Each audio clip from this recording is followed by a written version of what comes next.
I sure can. Or I can do it if you. I'm ready to roll. Okay, go right ahead. As long as everybody can hear me okay. Virtual meeting procedures. Please mute your microphone when speaking.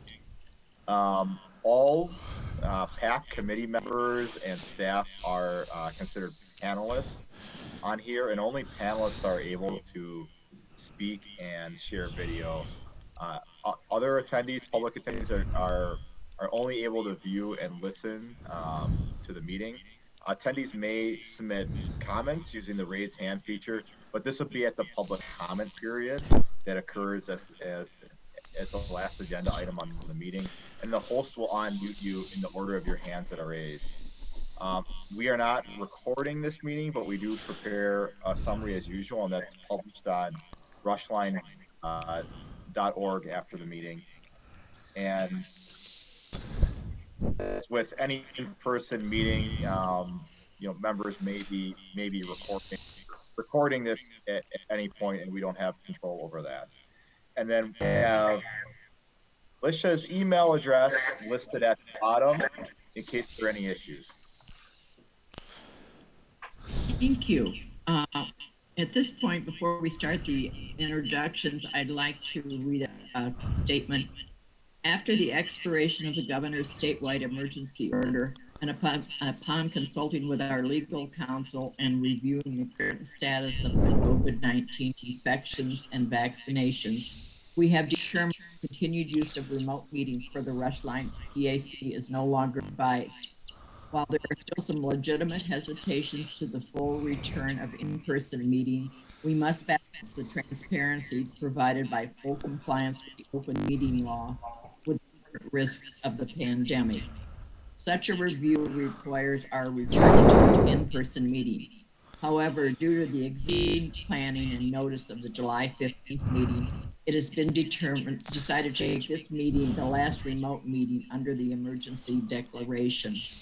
Following this meeting, the Rushline Policy Advisory Committee will return to in-person meetings if additional meetings are needed. There are no additional Policy Advisory Committee meetings scheduled at this time. We will continue to evaluate the terms of in-person meetings as the situation changes. So with that, I'd like to start the introductions of who is here. My name is Joe Emerson. I'm the mayor of White Bear Lake and chairman of the Policy Advisory Committee.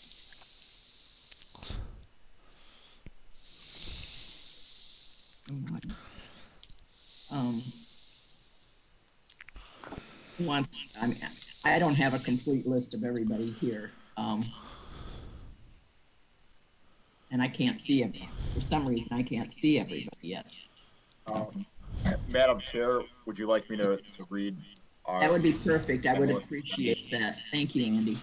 And I apologize in advance for any misstatements and names and roles. I am Andy Gitzloff, Senior Transportation Planner with Ramsey County.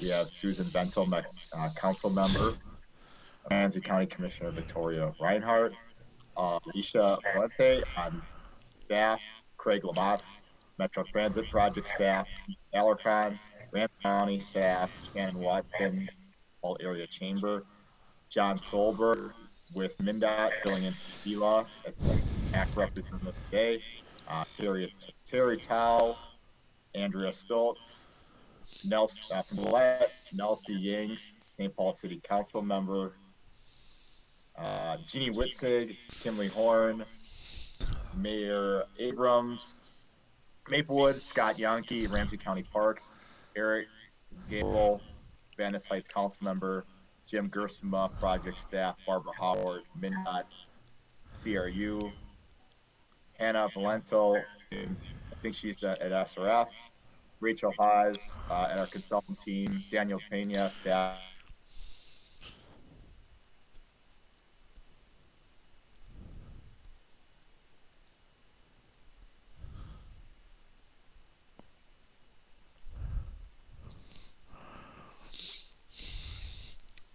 Get the record straight. Thank you. Andy, I believe Hannah Valentos with Forest Lake.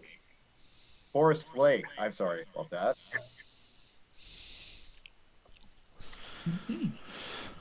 Well, if that's it, then we'll move on to item 3 on the agenda, the recap of the April 2021 meeting. Andy, do you want to do this? Yes, Madam Chair. In April was our last meeting. During that, we gave an update on engagement, and it was also a recap of the last Community Advisory Committee meeting that was held for this phase of the project. We also talked about how we were preparing for release of the environmental assessment and the upcoming environmental public comment period from May 11th to the 25th.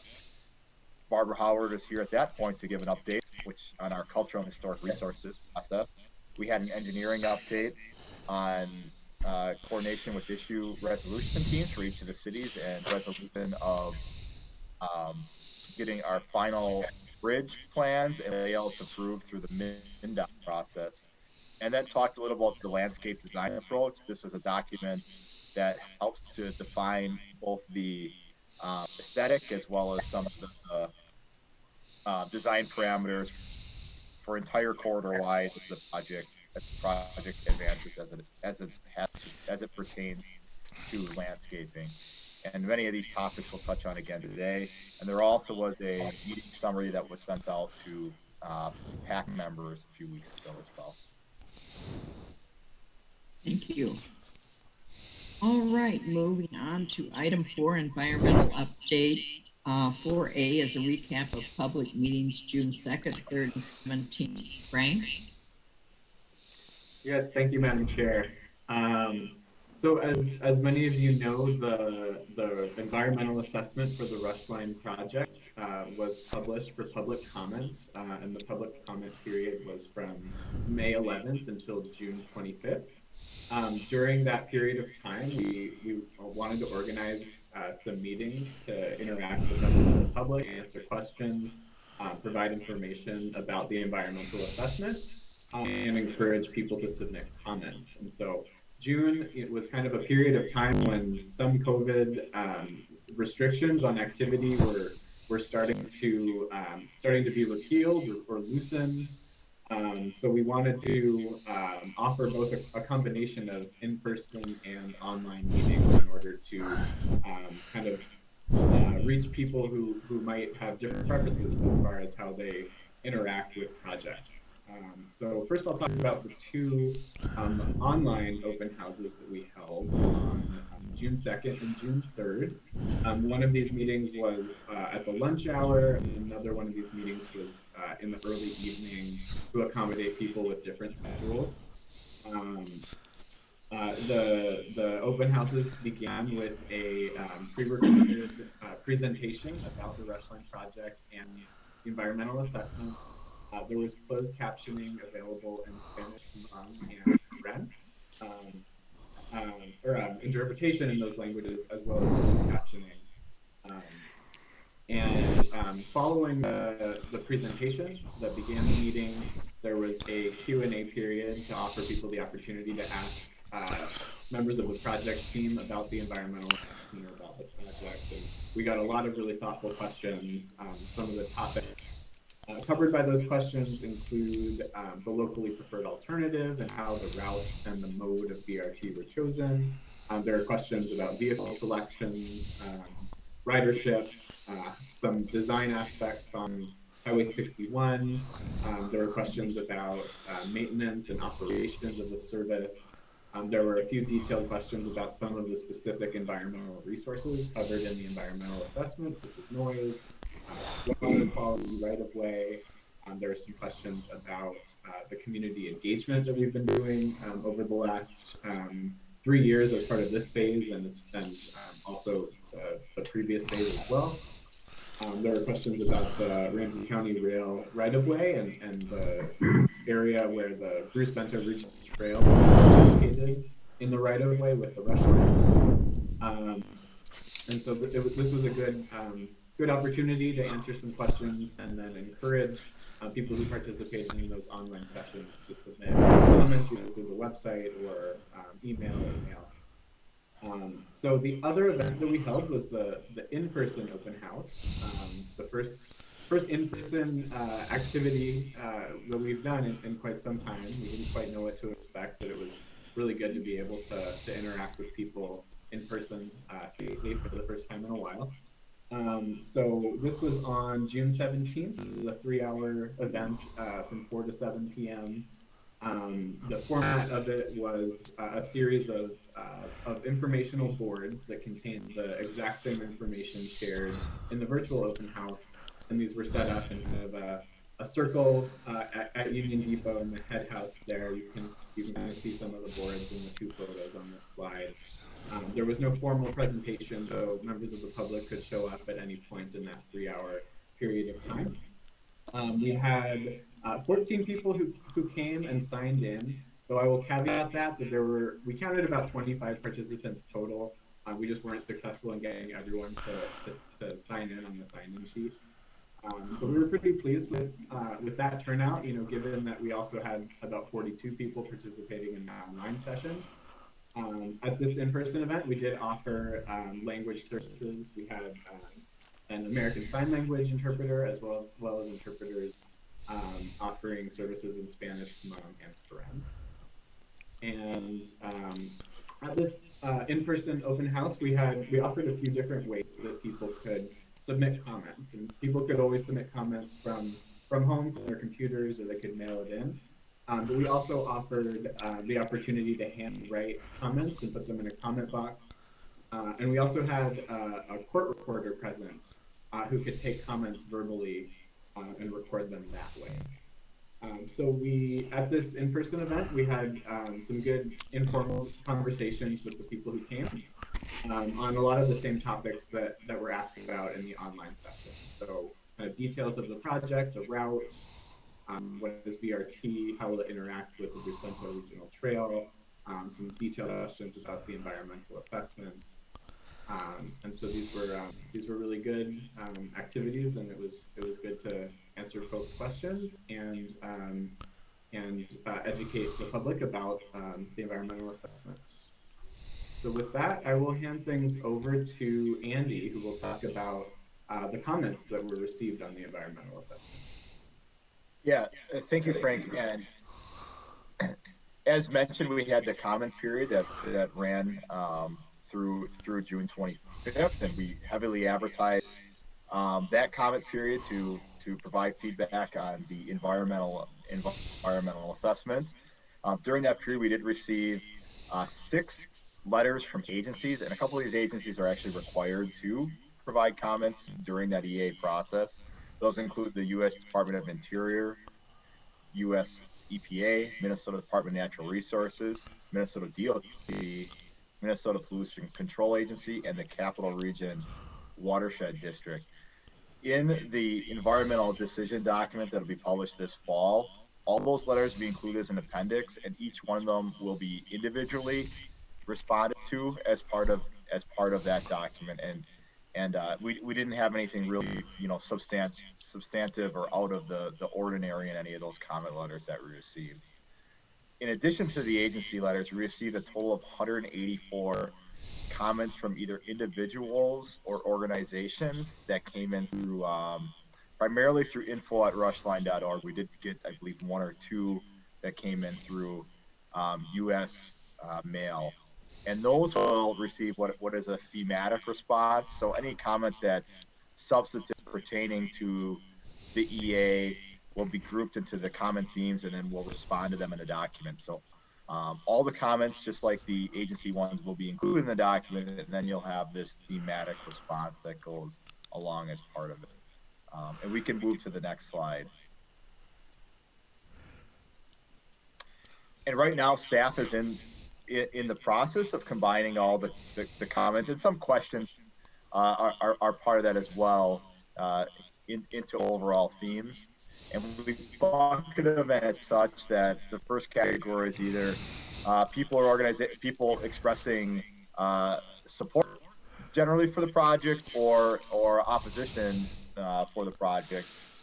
The other questions we pertain to a lot were the project's the purpose and need, what are the goals and objectives we're trying to serve as part of it. The other area we've received questions on is the local preferred alternative process and definition. So how do we get to the route and the stations where they're at now, and the mode of bus rapid transit and the different elements and as part of it.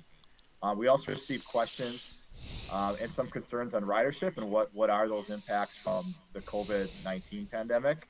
We received questions on the budget cost, both the capital cost, but also, what is the cost to operate and maintain, and how much fare box revenue is expected versus subsidy. We received a number of comments on transportation, primarily related to traffic, either areas where we'd be increasing traffic, what could be done for things to calm traffic, such as pedestrian safety, as well as parking impacts, namely public parking and on-street parking, where that could be an impact, but also off-street private parking as well. We received comments on natural resources. People had questions about individual chapters, such as water quality, wildlife, and tree impacts. And we received questions about the Lower Phelan Creek daylighting project, which, as many of you know, is a project that would share some of the space with the Rushline as we travel adjacent to Phelan Boulevard. And then specific to the questions raised on Phelan Creek, a couple of them referenced whether it's a historic resource, its status as a historic resource, and whether more tribal consultation is needed. And that's something we're talking with FTA about right now, if we need to do a little bit more analysis about the creek history moving forward. We also got questions about bike and ped facilities. Where are the connections back into the neighborhood, and then what happens to the Bruce Ventle Trail when that becomes co-located with the guideway. And then lastly, engagement activities. What questions about what engagement's been done to date and what's in the future, and then as referenced below, some inquiries about our tribal consultation that's been done to date as well. As stated in the previous slide, all the substantive comments are going to be responded to in that environmental decision document.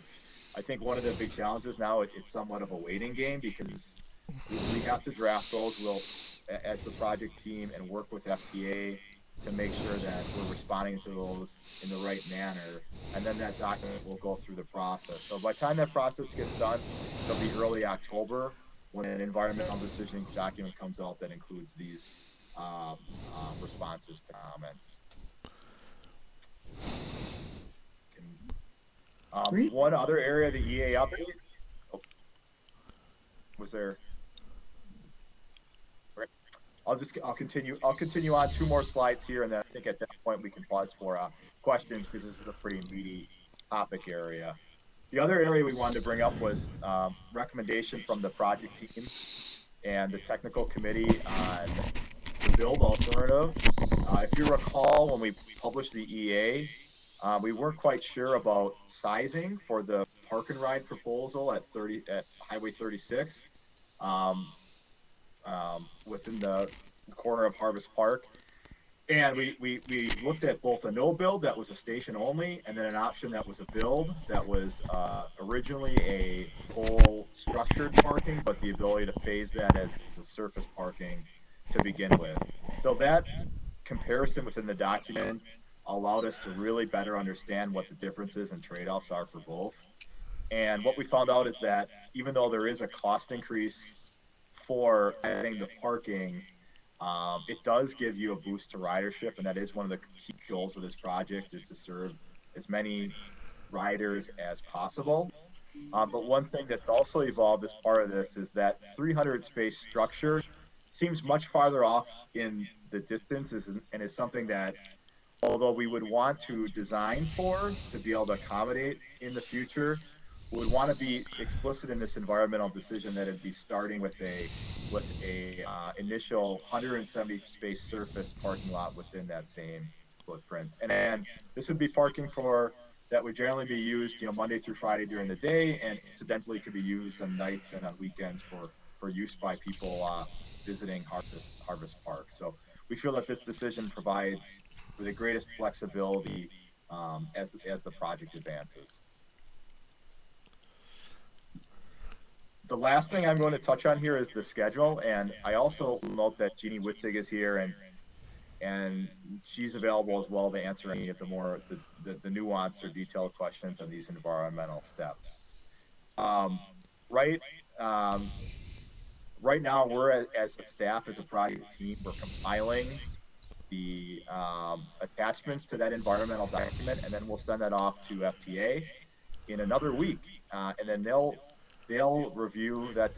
They'll begin their review of that document. We'll also de minimis concurrence. So this has to deal with any area where we're impacting parks. We need to talk with the the um, organization with jurisdiction and get their concurrence. And we've already started that process before, so this is at this point more of a formalities. But we will be sending some emails out to the cities over the next couple of weeks. After that, we'll have another local review of the environmental decision document. We'll send that over to our partners at Federal Highway Administration, Army Corps of Engineers, and the State Historic Preservation Office for them to look at. FTA will do another legal review from the 26th to the 9th. We also have the memorandum of agreement that deals with cultural resources, and that we anticipate to be executed in early September.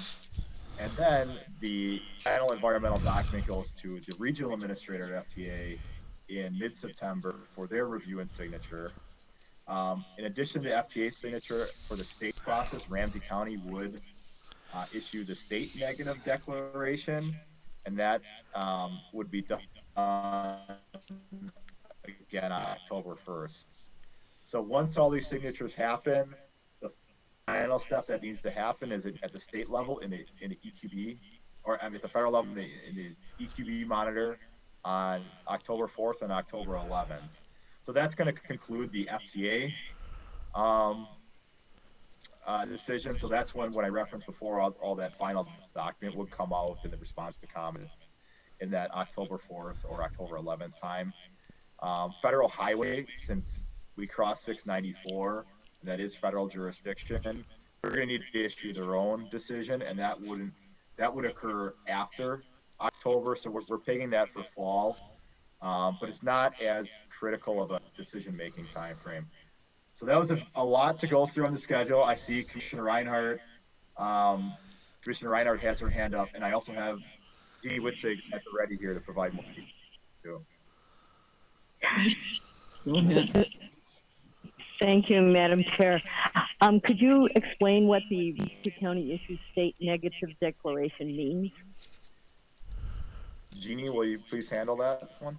Absolutely. So Ramsey County is in the state process because we're following both federal and state requirements. Ramsey County is what's identified as the responsible governmental unit. And in the state process, the first, what was prepared for this project was an environmental assessment worksheet. And the determination at the end of that process is either a decision to do an EIS or what's called a negative declaration, a decision that an EIS is not required. So that is in line with what we anticipate from the Federal Transit Administration in terms of their final environmental decision for this level as a finding of no significance. So that is the state level of the final environmental determination. Thank you. Does that address your question, Commissioner? Yes, thank you. Okay. Jeannie, can you clarify whether EQB is a state or a federal publication? Absolutely. Yes. So it's the Environmental Quality Board is an arm of the state, and they publish what's called the Environmental Quality Board Monitor every week. And so that is the vehicle that's used to inform agencies and the public of any environmental document that is out for public review or decisions that have been made. So it would be submitted on October 4th, and it would be then officially released on October 11th. It's a 1 week time frame from submittal to actual publication. but it comes out every Tuesday, and it's a state document. And we would use the EQB monitor to let everyone know about both the federal and the state decision by FTA and by Ramsey County. And maybe one additional thing to note, Jeannie, is even though the comment period has closed for the EA, we still accept comments through the info@rushline.org, and we do what we can to respond in a timely manner to provide information out, and we do include that as part of the overall project record. So we do continue to continue to hear from people as we move forward. Thank you. Councilmember Yang, you had a question? Thank you, Chairman. And I have a comment and question over to Andy. I do want to lift up my support for the Lower Failing Creek project. And also, I know you received the letter from the Failing District Council as well. And both of the organizations here, they do really amazing work and they're really rooted in racial equity. And so wanted to really, uplift their work concerns that were brought up in the District 5 letter as well. And to get some more information on where you all are at as staff and taking in their input and also incorporating it into this work too. Would you be able to share about that? If you haven't done that yet, I'd be more than happy to get an update later on as well. Yeah, absolutely. How about we'll respond briefly here and then we can follow up. Sure. Yeah, thank you. I'm actually going to look to Jim Gersma, if he's on here, to maybe just talk about the coordination that's been done to date with the Lower Failing Creek and where we've really reached some synergies as far as treating stormwater to help create that flow for a future daylighting. Yeah, absolutely. So through the last few years, we were made aware of the Lower Failing Creek project and met with them many times, as well as the Capital Region Watershed District, to coordinate on this project and really evaluate kind of the space that's in the corridor and where there are those synergies between the Rushline project and the Lower Failing Creek project. Because there are some areas where the two projects can overlap and work well together in terms of how that project works within the broader watershed district and the Rushline project. And our preliminary stormwater management goals for the project have shown where the Rushline stormwater treatment could interact and work with the Lower Failing Creek project, and where there's some infrastructure that could be installed by the Rushline project to support that Lower Failing Creek project. And it also showed some areas where there's still going to remain challenges for the projects to be in the same area without other considerations for property acquisition or redevelopment, and just trying to establish the infrastructure that will make that all available to work in the future as some more property becomes available. And so with the plan, there's those initial things set up so that as the designs move forward, that process is in place and able to continue to evolve. Thank you. Thank you. Anything else? I don't see anybody else with their hand up, but I'm not seeing everybody for some reason. So, is there anybody else that has a question?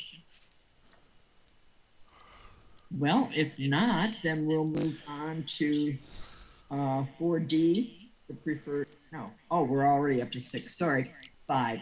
Section 106, update of the cultural and historic resources. Barbara, are you here?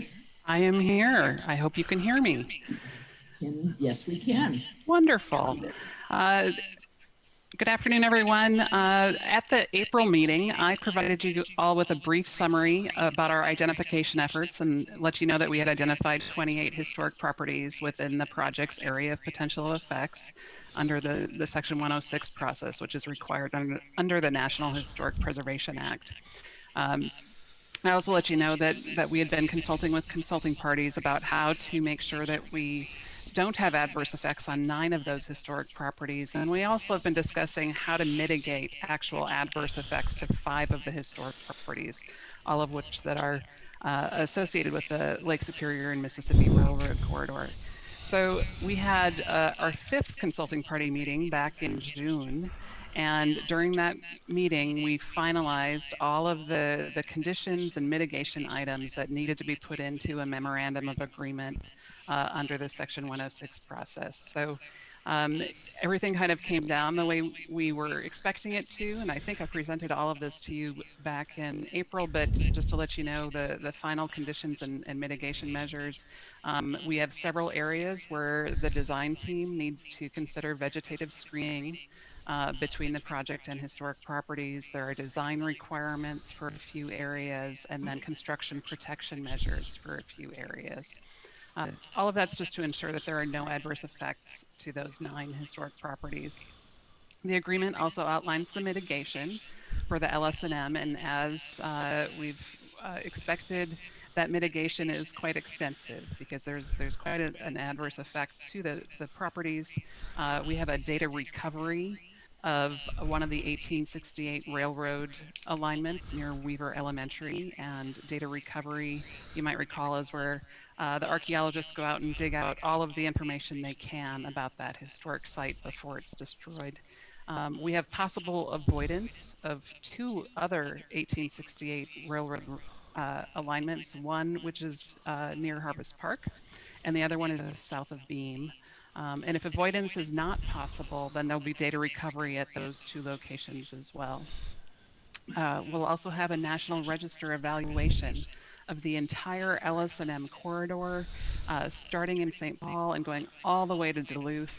And the purpose of that is to see whether or not it will retain sufficient historic integrity to continue being eligible for listing on the National Register after the project is done. They'll also look at whether or not there are any other segments that might have some individual eligibility, individual significance throughout that corridor. The final mitigation item is the incorporation of interpretive elements at a minimum of 3 stations, and we have it set up so that there's at least 1 station in St. Paul, 1 in Maplewood, and 1 in White Bear Lake. And through that process, additional stations might be identified. After the June meeting, we received a few technical edits and comments on the document, on the memorandum of agreement from both the Federal Highway Administration and from the State Historic Preservation Office. All of that was very minor. The Army Corps of Engineers let us know they didn't want any more changes to the document. So that document is now revised and in FTA's hands. It will have 1 more quick review by signatories before it gets signed. If anything needs to be changed to address the concerns that were raised related to Phelan Creek, we can easily add that to the document, though another consulting party meeting might be necessary, especially if FTA decides to go back out to the tribes to seek additional information about whether or not they have concerns about Phelan Creek. Again, the FTA is the responsible federal agency, and so all of that, those decisions fall onto them. And we're just waiting to get guidance from them now that they're looking at all of the comments received. I don't know if there are any questions for me on that. Don't see any, but we'll just double check. No, it doesn't look like it. Thank you, Barb. You're welcome. All right, moving on to 6, engineering update. Jim Gersima. All right, thank you, Chair. So there have been continued collaboration on the design of the project through this time, including meetings with city staff and particularly here in 2021, still meeting with St. Paul to work through just some those early design issues and continue to collaborate on maintenance and ownership for elements within the city of St. Paul.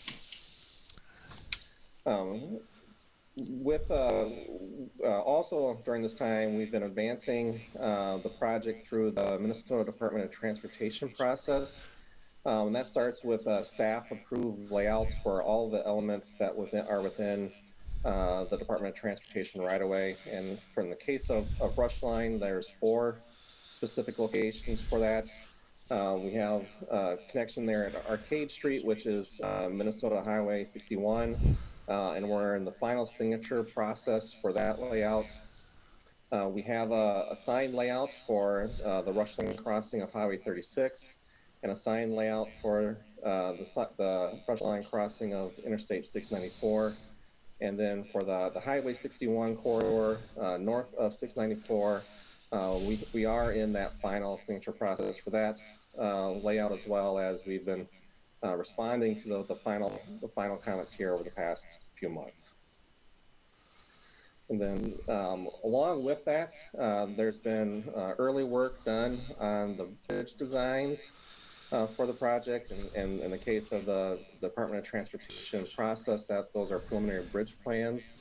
And we do have an update here, kind of real time on this slide, is that we have now gotten signatures on all 7 preliminary bridge plans that have been going through the Department of Transportation process.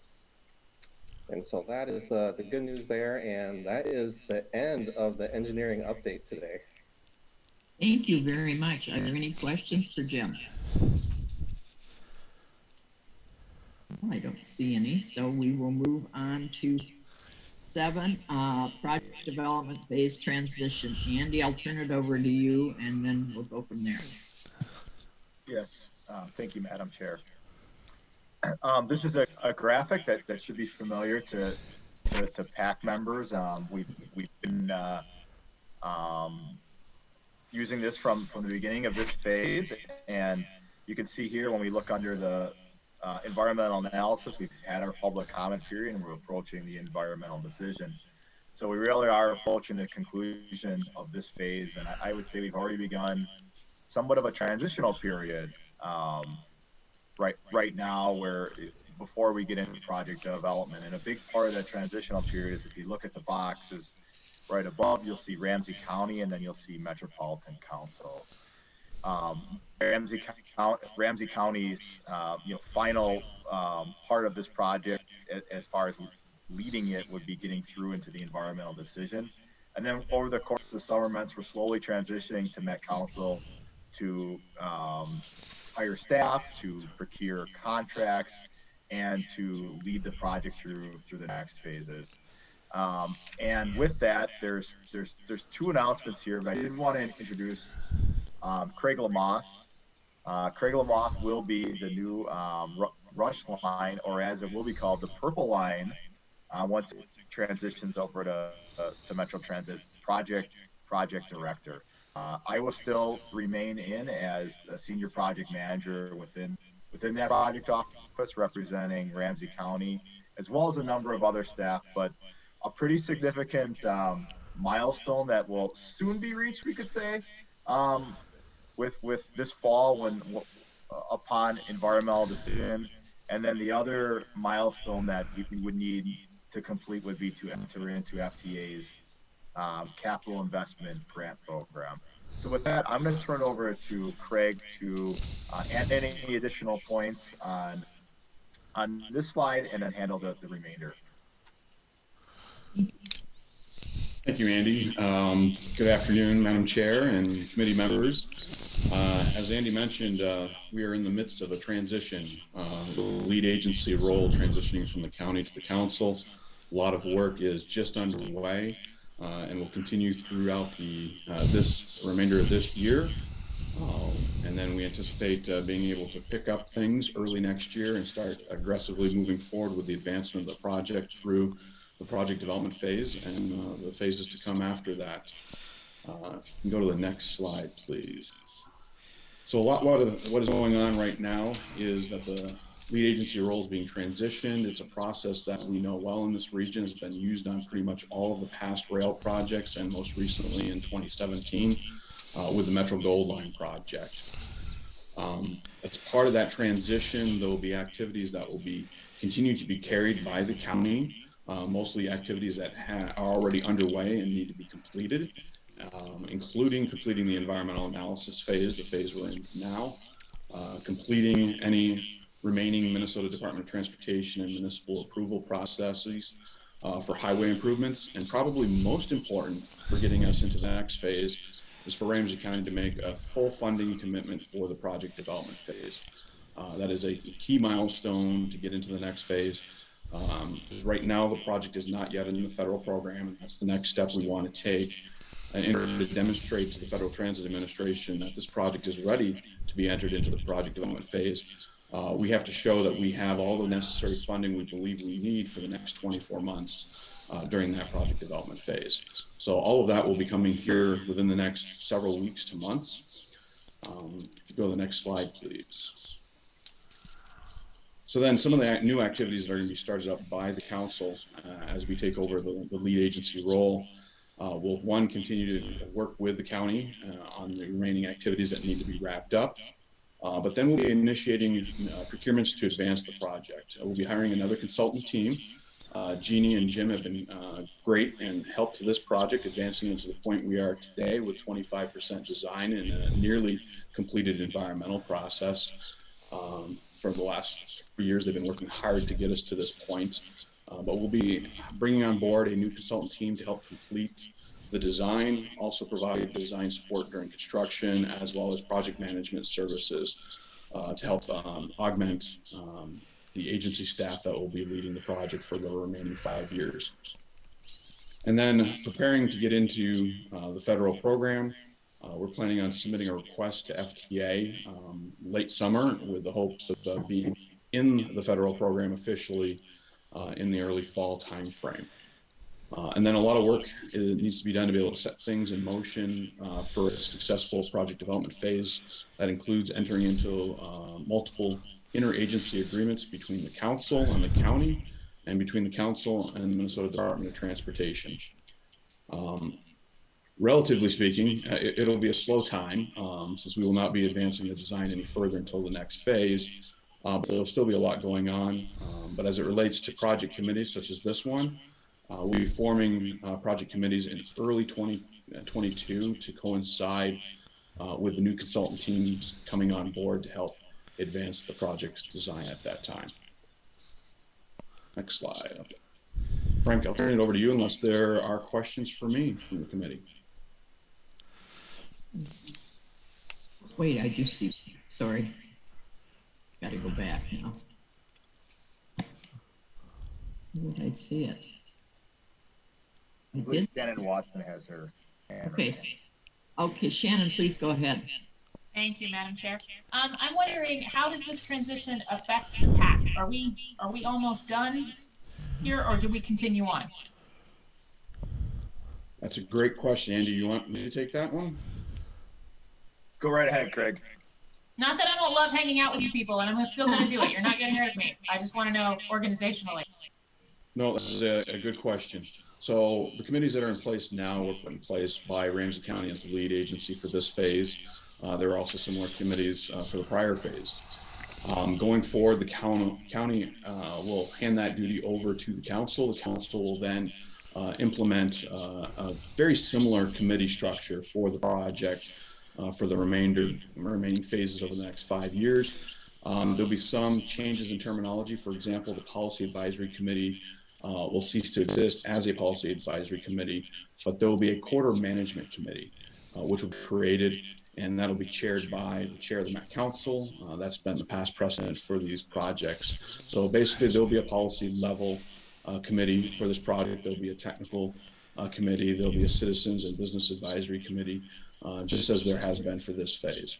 But those will all be reconstituted in the early 2022 timeframe. And maybe one thing to add on to that, Craig, and the council's board of management committees have traditionally been agency and municipal representation only. So we're working as a county to see, we have such great business partners and institutional and our nonprofit community organization members, how we make sure that those voices are in. And we've been kicking around some ideas of another coalition that can help to support the project, but also maybe do more of an advocacy role in some areas. So I would say that's something to Shannon to stay tuned on, as well as with some of our other partners on here, to make sure that everybody has a place going forward in the next phase to continue off the good work we've started on. Any other questions? Okay, so anything else to add? If not, we'll move on to the public comment period. Madam Chair, there's just one slide here that I'll. Sure. Oh, okay. Oh, the advanced station planning. That might be nice. Yes. Yeah. So, so as Craig and Andy described, this project is moving from Ramsey County over to the Met Council, but the county will remain heavily involved with all aspects of the project. And one of those aspects of the project is advanced station area planning, which is a component of the project that will take place over the next couple of years that the county will actually be leading. So this is work that will be funded by the pilot program, or the FTA pilot program for transit-oriented development planning grant that the project was awarded last year. So we're preparing to get this work going. It'll be about a 2-year process, beginning late this year and ending in late 2023. And the focus of station area planning is really looking at the half-mile area around stations and opportunities for economic development, improving biking and walking conditions, improving the public realm and the streetscape in these areas. So while the county's leading it, it's a very collaborative process. The city partners have a huge role in advanced station area planning as the jurisdictions that have land use authority in the station areas. And so this is work that'll largely coincide with the next phase of Rushline's design and engineering process. And so there will be a lot of coordination between advanced station area planning and that design work to make sure everything is fitting together appropriately. And just to summarize some of the key tasks within the advanced station area planning process, public engagement will be huge. We're talking about land use and economic development and biking and walking, things that people really care about. There will be a technical kind of market analysis piece that looks at housing gaps and real estate conditions. And then there will be the development of detailed station area plans that include implementation plans. I see Mayor Abrams has her hand up. Please go ahead. Thank you, Madam Chair. I had a question for staff, and before we get into the public comment section, I just wanted to bring it up. I have received some emails and some communication from residents asking about the decline in ridership in public transportation as a result of the pandemic. And excuse me, the general question is, why are we still going forward with the Rushline if projected ridership is down? Could staff please comment on that?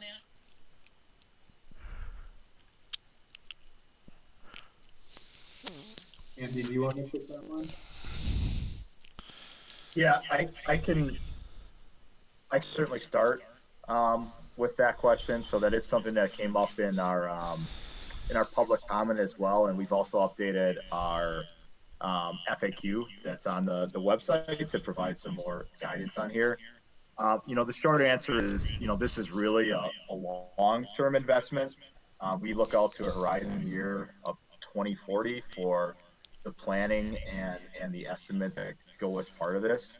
We're not quite for sure what's going to, be any long-term ramifications from the COVID-19 pandemic. It really it had an impact on ridership. It was also during a time when Metro Transit told people not to ride transit unless you have an essential need, and it did actually. Transit provided a lot of the services during that pandemic period to get people to the jobs and to get people to destinations that they needed to be at during the pandemic. So as we're we're coming out of this. We're seeing good trends, especially on the more frequent and all day type of service. So that service markets that are not that 9 to 5 commute in and commute out, which would be more like a typical like commuter rail or express bus.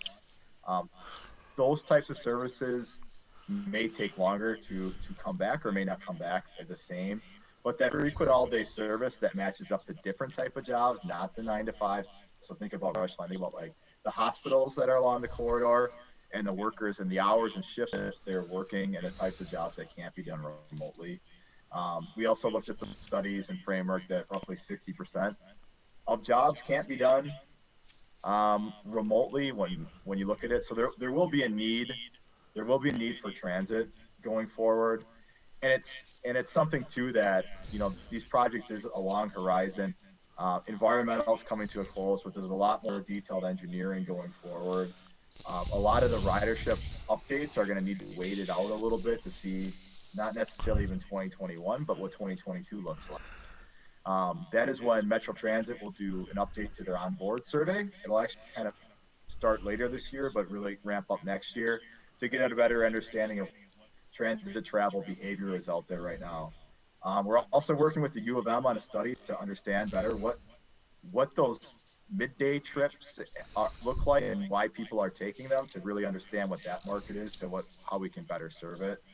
So overall, we think that the Rushline's a pretty resilient transit corridor and proposal, but that doesn't mean that as the design advances, flexibility, can't be brought into this. One of the things that we've already been talking about as staff is that if there's not as much peaks, so if there's not as much of that load in the morning and the afternoon, and demand is more spread out throughout the day, maybe you could do 40-foot buses instead of 60-foot. That might be something that makes a little bit more sense. It's a little bit easier on the batteries and on the buses too. So things like that, adjustments, we would, as staff, bring those forward, and we would hope policymakers would as well be looking for staff to continue to innovate and make adjustments needed to make sure that when the service does open, that it's successful. And we certainly, maybe if somebody else is looking at the chat box, could put in a link out there to our FAQ on the webpage, and that has a little bit more information and data as well. Thank you for those comments. All right, are we anything else on this advanced station plan, Andy, or take care of it? Good. Okay, well then we will move on to the public comment. Yes. Madam Chair? Yes, Commissioner. Before we go into the public comments, because I know that there's a closing and thank you afterwards, but if this is in fact our last policy advisory committee, I want to publicly thank you for all of the work that you have done, the vice chairs as well, and the members of this committee, because you have meticulously guided this process so that when questions came up, that we provided expert answers or professional data that would really provide those answers. What people do with that is up to them, I guess.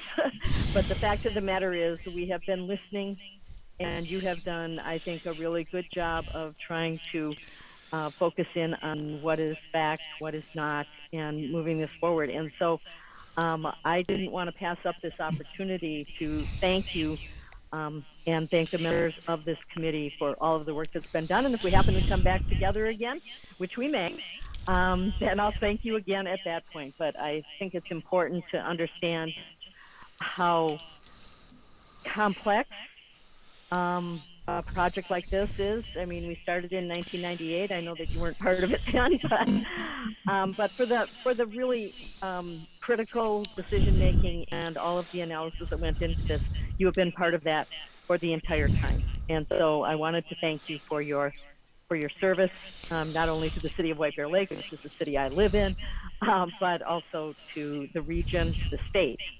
and obviously in this project. So I just simply wanted to state that for the record. Thank you. I appreciate that very much. It's been a privilege to serve with all of you, and I'm looking forward to seeing what comes next. But as you all know, that I'm not running for re-election, so at the end of the year, my public service is complete. So anyway, with that, I would now decide, well, the public comment sheet is up there. So we would ask you to be respectful, be brief. Comments should be limited to 3 minutes. If you want to speak, if you would use the raise hand feature, the host will unmute you in the order of the hands raised. And these comments will be included in our meeting summary. And if someone does become redundant or disrespectful, I certainly will end the conversation. I hope that will not be the case, because I think we do better when we try to get along. So with that, we'll start with the first person that wishes to speak. Madam Chair, I'll set a timer as well for 3 minutes, just so that. Thank you. Okay. Do we have any? Looks like we have 2 people, Greg Copeland and Kay Berglund. Okay, well, Mr. Copeland, why don't you start? Well, thank you, Madam Mayor. And I was at a meeting, I'm not sure exactly the title, but the Ramsey County Living Group that Representative Bernardi coordinates, and our Commissioner McGuire was chairing in her absence. I guess she was working at the legislature that day.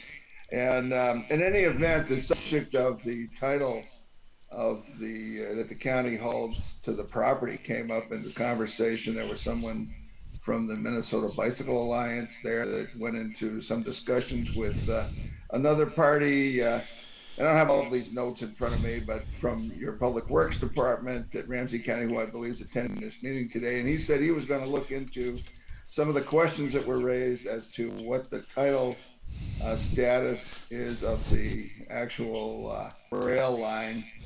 He indicated that the state Department of Natural Resources got an absolute fee title from the railroad when they took over the Gateway, what is now the Gateway Trail property, and that was not the case with regard to Ramsey County when they became involved in the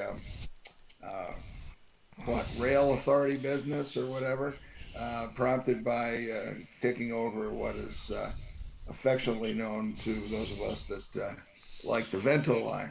So I'm wondering if the party who's here today from your Public Works Department, who's researched these matters, could enlighten us as to what the real status is of the county ownership on the line. Well, Mr. Copeland, during a public comment period, we normally do not answer the questions. We do get back to people with their specific questions. So I would say we will contact you on this issue and go from there. So is Mr. Berglund ready to speak? Ms. Chair. Hello, Ms. Chair. Can you hear me? Yes, sir. Thank you very much.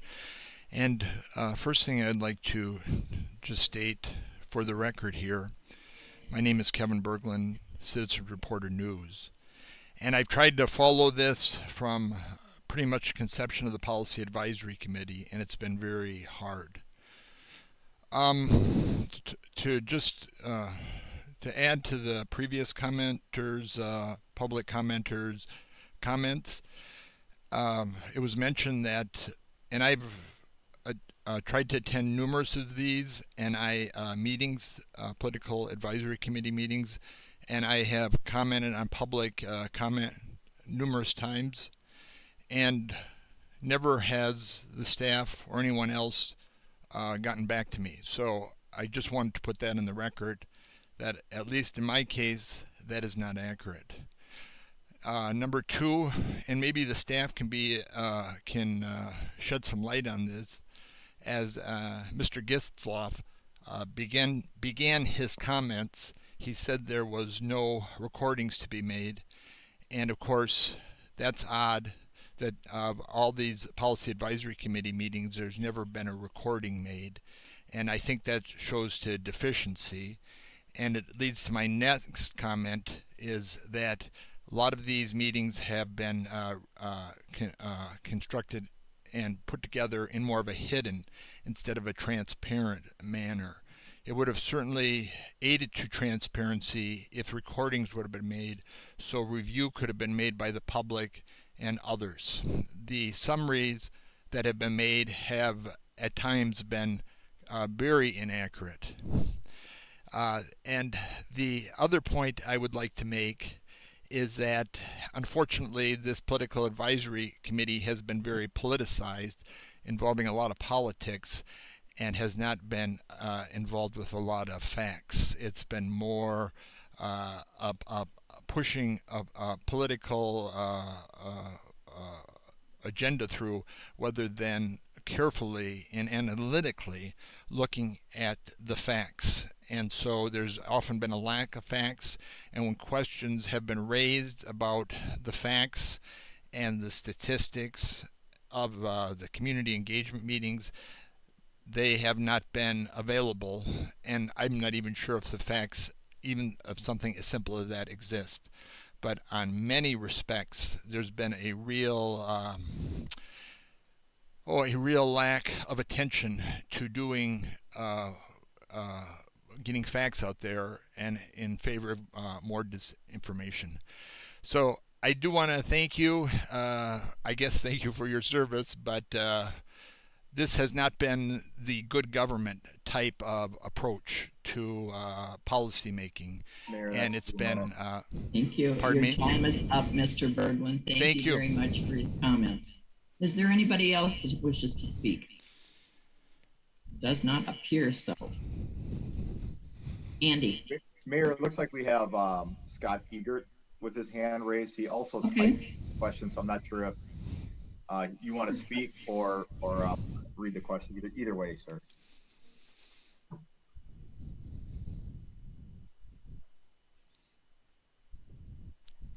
You there, sir? Yeah, thank you. It looks like my line was just unmuted, so thank you. My name is Scott Egert. I've been an advocate for the Bruce Vento Trail since the 80s, primarily bike commuting and bike ridership. I think as a resident, again, in White Bear and Matamidi, what we're mostly concerned is crime and crime prevention. So if there could be more studies and crime prevention tactics taken, we're very disappointed in what happened with Maplewood Mall and the businesses there, and we don't want to see that happen to White Bear. The environmental impact, I realize you're doing it, but again, if there could be some strict guidelines around that, and the battery buses and future autonomous driving and e-bikes and those types of things to allow for future transportation.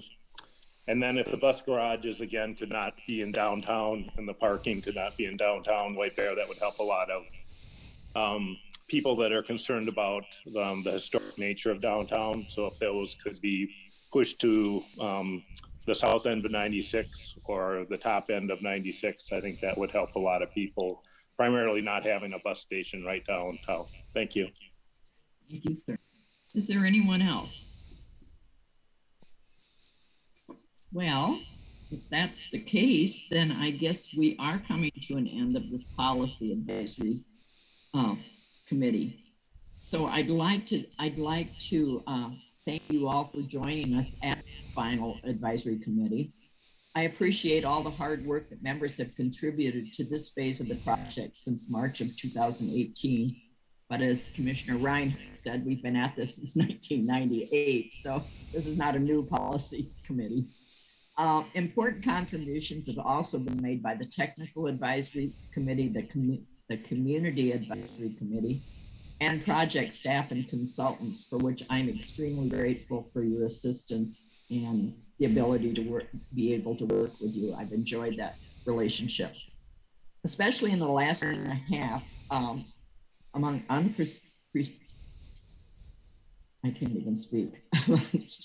unprecedented challenges. We have been able to work together to create stronger partnerships, and in doing so, create a better project that we hope will benefit our communities for the years to come.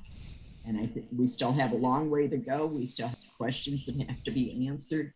But I think if we are respectful and listen to each other, I think we can do great things together. So with that, I want to thank you all. And we will all see you all again sometime. Good afternoon.